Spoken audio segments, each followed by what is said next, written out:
with a comment, raise your hand and we'll get you a mic. How's everybody today? Good.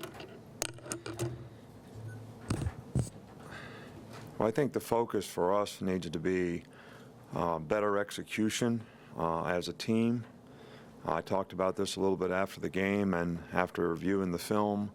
I think when we have issues, when we give up plays on defense, when we have negative plays on offense, it really leads to, or it comes from the fact that fundamental execution is not really what it needs to be, and that's something that we really need to improve on. I think we got to make sure that we're, spending the time in practice to get the fundamental execution that we need.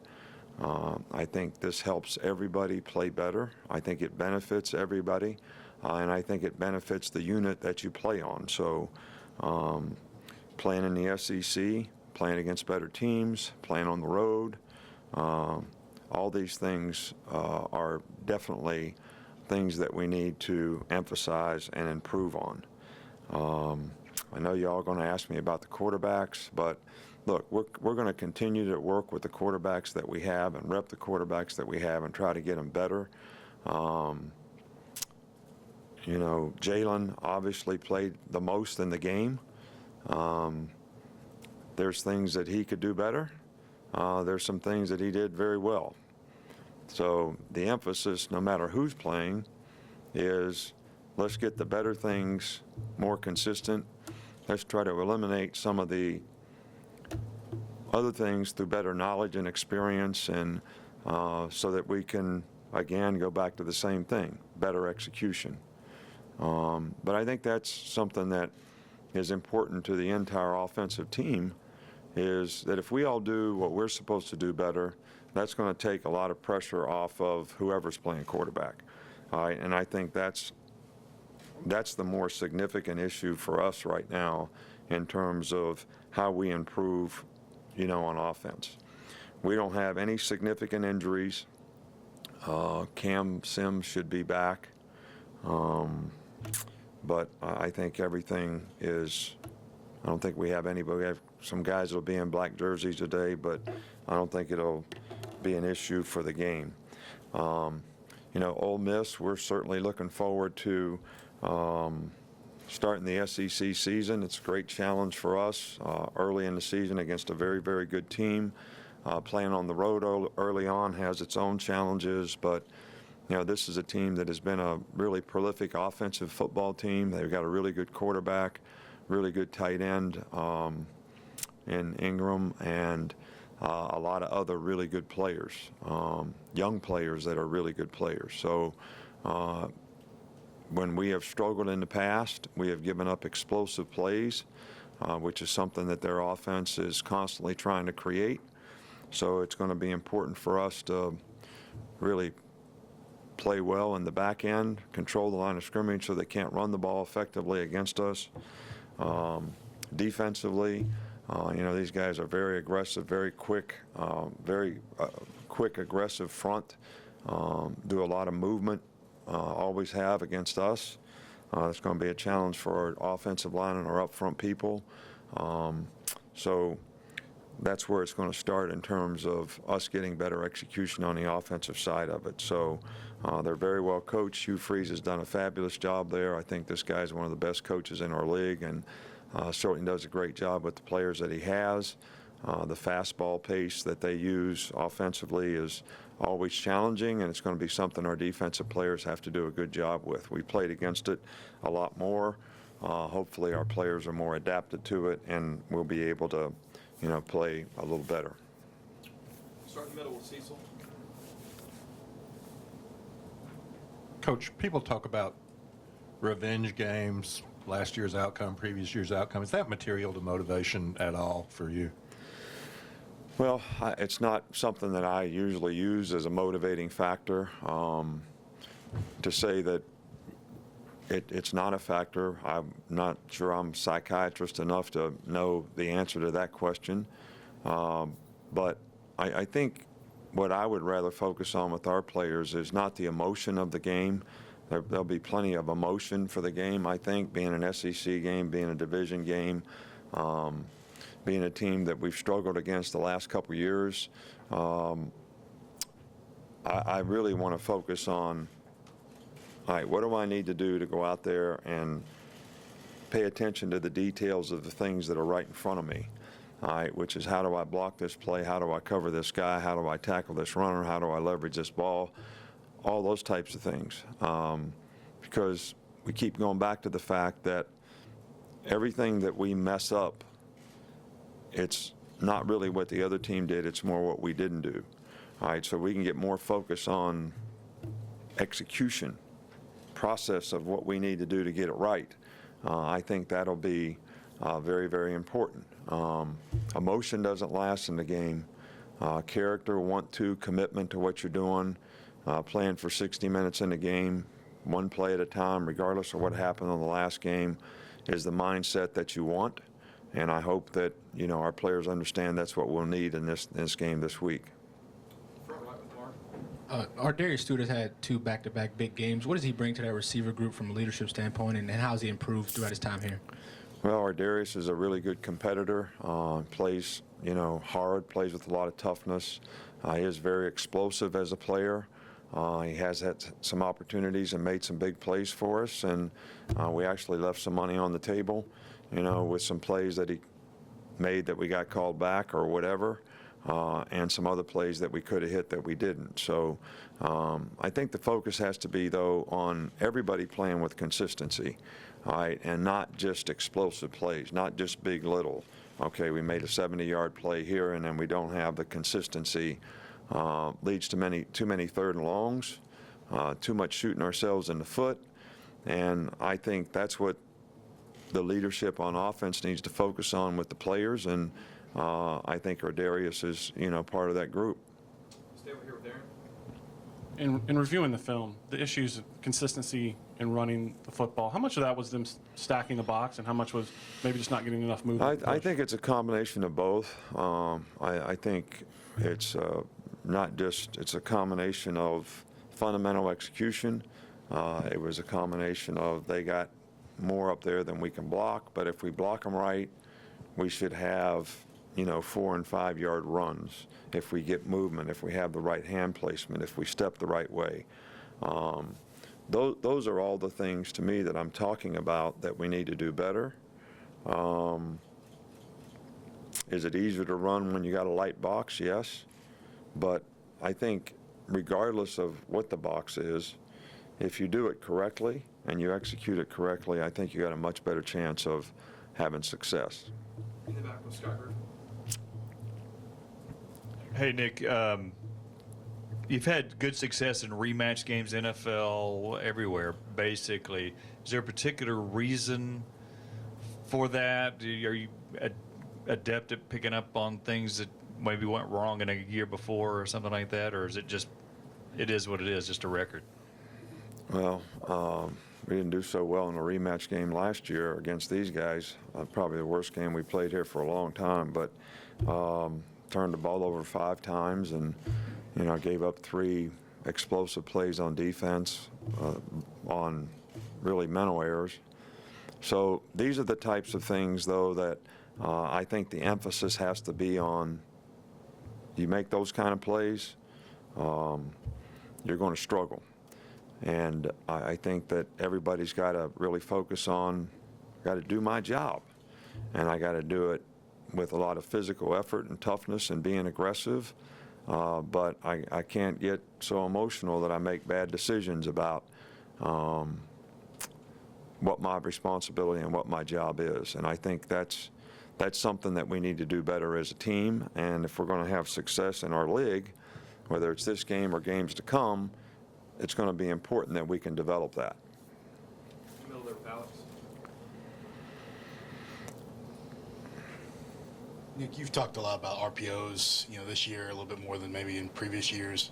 You've been very traditional offensively in the past. So when do you kind of come around to RPOs? And then second question, how do you think RPOs will be, how important do you think they'll be in the development of Hurts and Bateman or Barnett? Well, you know, I don't know what team you've been watching, but we've been throwing RPOs around here since Blake Sims was here, is when we started.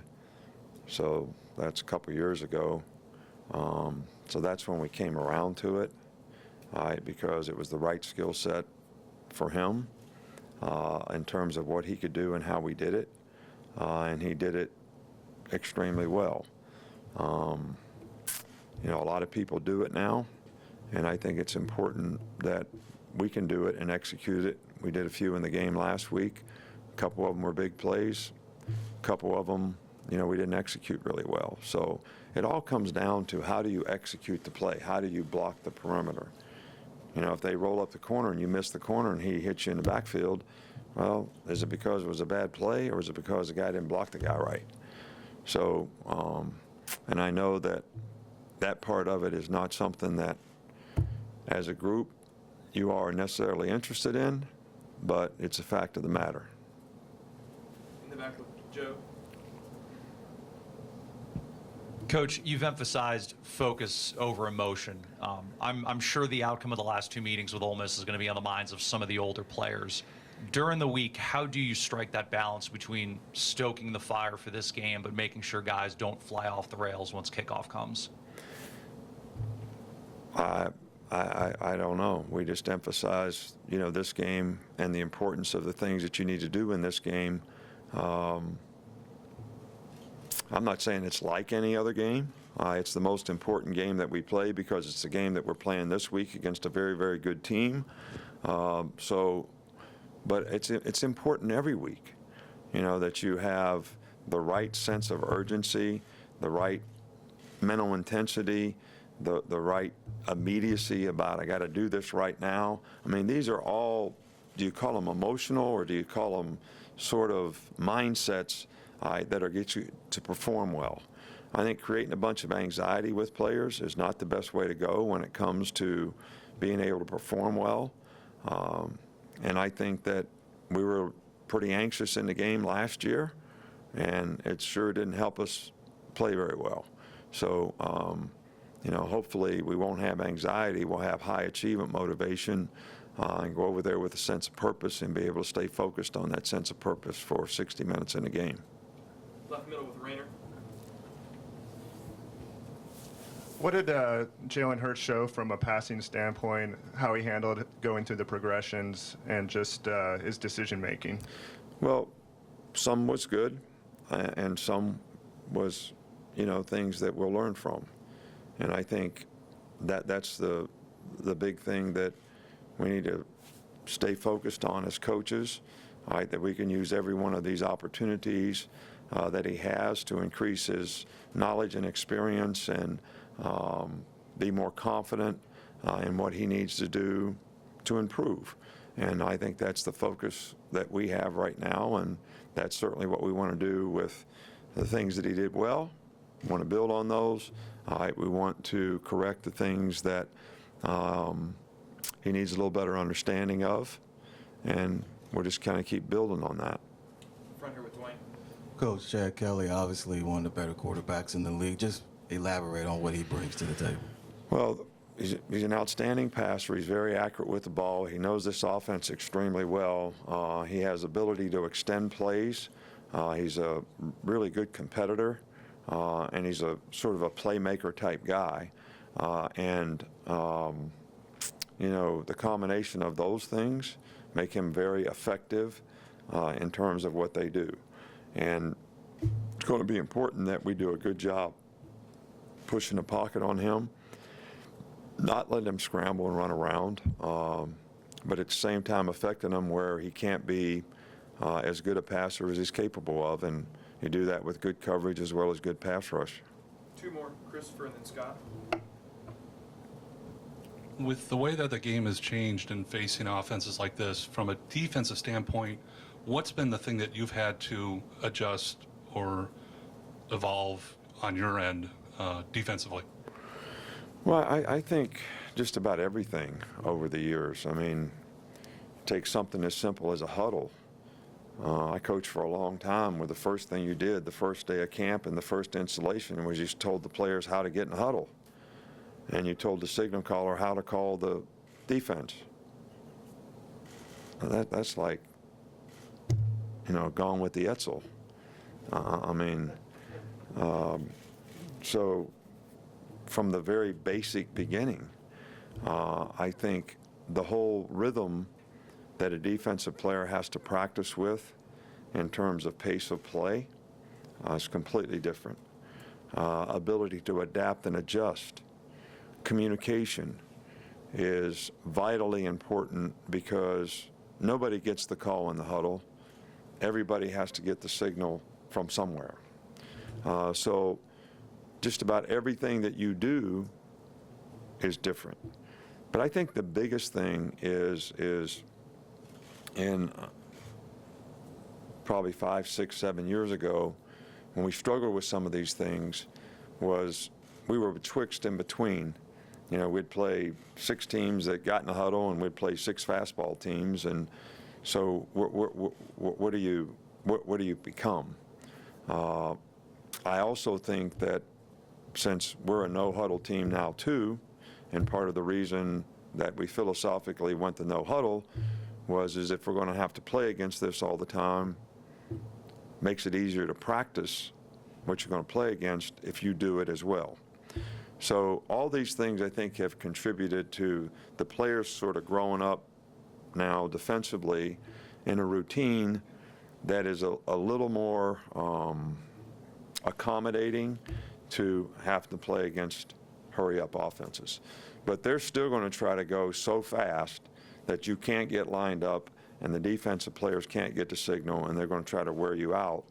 But you got to be efficient and effective and pace of play. Last one here with Shell. Coach, it is a new challenge because this is the first real road test for you. And with the young quarterbacks, how do you help them to where they can be in a position to succeed for this new test for them? Well, I don't think there's any question about the fact that it is a challenge. It's always a challenge to play on the road. And we'll do everything that we can to help these guys, with noise and all the things that make it more difficult to communicate on offense. But I think it's going to be about the entire offensive team sort of being able to do this around the quarterback. So it is definitely something that we will practice this week, and we got to get ready for. I don't think that it's something that we can't overcome and do well, but it is something that we definitely have to work on. Thanks, Coach.